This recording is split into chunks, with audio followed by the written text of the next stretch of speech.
It turned out to be a pretty good weekend for you, Wayne, didn't it? With Edinburgh losing and Benetton as well. Yes, yeah, no, it was a very good weekend. Our focus clearly was getting a reasonable performance after the Edinburgh performance, which we weren't very happy with, and the team responded well. I think it's our best possession and territory we've had since I've been here. We were able to just strangle the opposition and spend a lot of time in their 22, which, you know, on another day hopefully we'd get more points, but certainly we certainly chewed up the clock at the right end of the field and made them make a lot of tackles, which ultimately assisted us in winning the game. Yeah, in terms of where you are now, you mentioned on the weekend your Wales squad members. How was that gone, that integration at the moment? Yeah, really good. You know, had a chat to the boys that are in. Some of them have got the week off. We've just gone through game time for the season, accumulating minutes with us and with Wales, and some of the boys have played a lot of minutes, so it's about being sensible really. But the ones that are in, we've sat down and gone through how we went while they were away, and obviously congratulated them on, you know, 4 from 4. So they've come in good spirits, and we gave them yesterday off as an extra day off for the weekend. So they're all looking forward to getting back into it. You mentioned on the weekend, was it Ken, Gareth and Hadley? Yeah, those three in? And Lee Halfpenny. Halfpenny. Yeah, so we'll give Lee an extra week. He's recovering from that head knock, and so he'll benefit from another week off. Yeah. Injury-wise, did you pick anything up on the weekend? Or you okay? Or? Phil Price has picked up a knock to a knee. He's got a bit of swelling there, quite timely. He's put in a big shift whilst you know, winning and Rob have been away with Wales, so it's quite timely them coming back. How's Samson Lee at the moment, Glenn? Yeah, progressing really well. It was the right thing to do to you know, withdraw him from the Welsh camp. He wasn't able to contribute there, and he's had a lot of work done on his hamstring and getting his body back to 100%, so he's not too far off. Have you got a time frame or an initial we'd like to think he'll be involved in Europe, first or second game of this next block, with any luck. And in terms of, obviously, the longer terms, James and Aaron, where are they at the moment in terms of their recovery?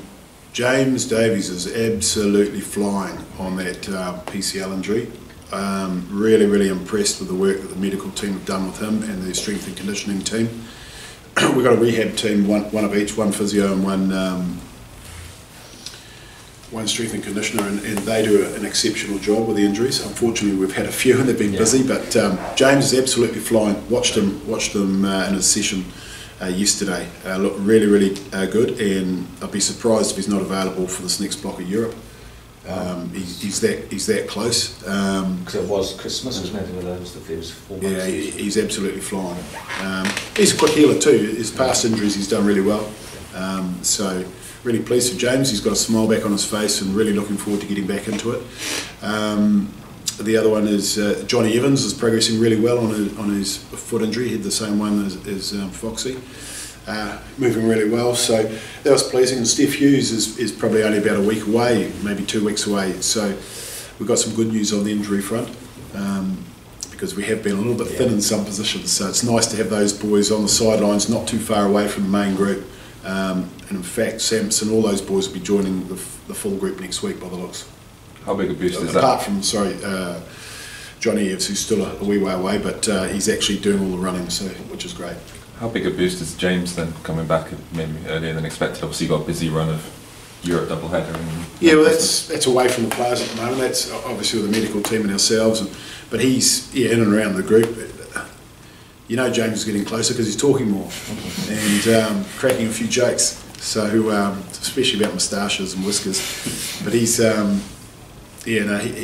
good for the group because he is a talented player, as we all know, and to have him not far off is pleasing. So we're really looking forward to having him and others back. You know, we had Aaron Shingler running water on the weekend, which is little things like that. It's a boost for the boys though. They bring a lot of that emotion to the field, even though he's running messages. It's the way you give messages sometimes can boost the boys, and so we're really pleased that these guys are starting to get closer to the action. Is that in February, March when you're looking at? Is it that sort of time?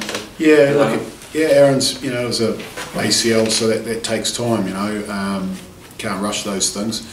And everybody's different too in the healing and how much damage went on in that knee. He had a little bit more than just an ACL, so it'll take a bit of time, but he is starting to get that progress that he's desperately wanted. And you know, to see guys back running is a big plus, and you know, he ticked that box not so long ago, in which case he can run messages, and it's a start, isn't it? Glasgow, what do you expect from them up there? They've got a really impressive record at home. I think last year when we went out there for the semi-final, they'd had something like 49 out of 50 points off that pitch. So they know it well, and they do play an expansive game. Obviously they've got quality coaching, and a lot of Scottish players.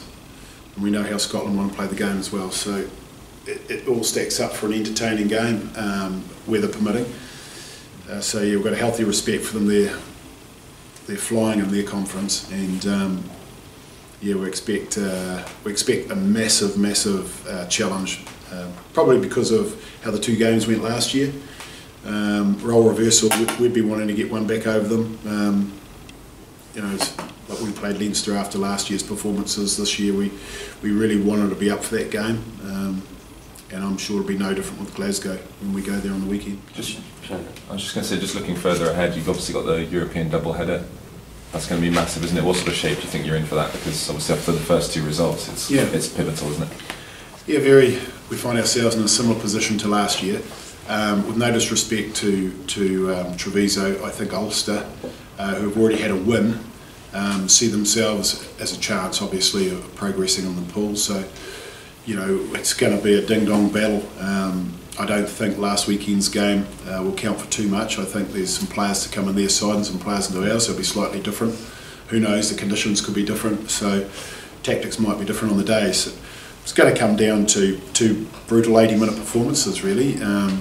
They must win, but we've been in this position before, so we understand the pressure. It's about taking your opportunities when they come around, and hopefully we'll be up for that. But we've got a big assignment before we worry about Ulster and Glasgow. Just a word on Jonathan Davis, and showed how important he was in the autumn. He's available for you this weekend. He hasn't played too much for you this season. Just what you take of him is and how his season's developing. Yeah, I think John's just been building into his season. I think you know, he's picked up some niggles with us and only played the 3 games, which is unfortunate. Players like to get on a bit of a roll and get some partnerships going and some form going. And I think you know, 3 out of the 4 games for Wales and being on the end of successes, it helps with confidence for any player. So look, John's going to be in a good space. He's one of our leaders. He's the vice captain of the group. Ken's not here this week, so Foxy will take a leadership role within the group.